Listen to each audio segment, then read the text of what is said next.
Rambulan ulit sa NBA ngayon. Wild Wild West versus Old East, Minnesota versus Detroit, pati coaches na involved at na-eject sa game, kasama pa ang 5 player.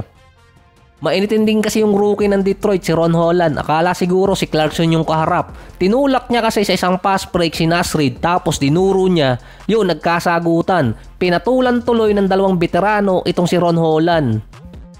Balik sa Old East yung Detroit kasi balik bad boys din. Meron pa dong isang player na parang napraning na. Panalo pa rin naman yung Minnesota 123-104. 25 points para kay Edwards. Parehong teams ang merong na-eject na player, pero sa dalawang teams na yan mas tagilid yung Minnesota dahil kina Donte at Naz Reid. Posible kasi makakuha ng suspension. Sa Detroit, may posible ding masuspend si Ron Holland, Isaiah Stewart na namumuro na ng suspension at si Marcus Sasser. Vital piece ng Minnesota si Donte at si Naz Reid. May combine silang 25 points per game. Vital din naman si Stewart sa Detroit, panakot ng ibang player sa kabila. Pero parang mas ganado pa siyang makipag-away kaysa maglaro. Talagang mainitin yung ulo. Halos bugbugin si Naz Reid. Parang sa isang picture pa nga dinakot sa may liig at mukha si Naz Reid nitong si Stewart at gigil na gigil. Meron pang 7 games ang Minnesota na natitira na base nga sa nakaraang mga insidente, ang common na binibigay na suspension ay 2 to 3 games. Sa pagitan pa ni Reid at ni Donte, mas malaki yung chance ni Donte na masuspinde ng ilang games dahil siya ang tinuturong initiator kasama si Ron Holland.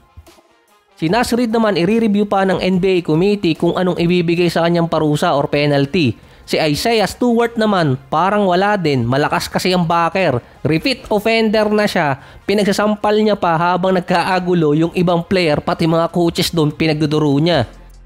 Kulit din itong si Isaiah Stewart hindi na protect the player yung ginagawa niya, iba na ang gustong gawin. Ang Detroit kasi kailangan lang ng 2 to 3 na panalo, secure na nila ang spot sa top 6. Or magkaroon lang ng 2 to 3 na talo ang Magic at Hawks, pasok na rin nun ang Detroit. Kaya hindi ganun kabigat kahit mawala si Ron Holland at itong si Isaiah Stewart. Yung Minnesota, delikadong mawala yung 2 key players nila na naghahabol pa naman sila sa top 6, lalo na bumaba yung Clippers. Ang good news naman doon sa Minnesota, habang nagkagulo kasi doon, sinabi ni Edwards naman sa interview after ng game, yung shooting hand niya okay na at nakarecover na. Nangaasar pa nga si Edwards habang nasa bench. Wala na rin kasi si Stewart doon sa Detroit. Ang next 3 games pa ng Minnesota versus Nuggets, Nets at Sixers. Dito kasi yung possible masuspinde si Naz Reid or kaya si Donte. Pero manageable pa yung 2 sa 3 games na schedule na to. Ang Suns naman dinimolish ng Rockets. Na-eject pa si Dillon Brooks pero Jalen Green man kasi ngayon. 33 points, 11 out of 13 sa free throw area si Green. Nasa 2 games pa ang lamang nila kontra Nuggets. Isang panalo na lang sa Rockets, makukuha nila ang kryptonite ni Jokic. 3 sunod na talo na ang Suns, 2 games behind sila sa Sacramento dahil sa win-loss record. Ang Dallas naman kapag nanalo sila sa susunod nilang game versus Nets, makakalayo sila sa Suns ng 2 games. 3 pang tigasin team ang makakalaban ng Suns. Yung Bucks, tinalo nila dati yun. Kaso mas win situation naman si Milwaukee para hindi sila maabutan ng Atlanta Hawks kung sakali.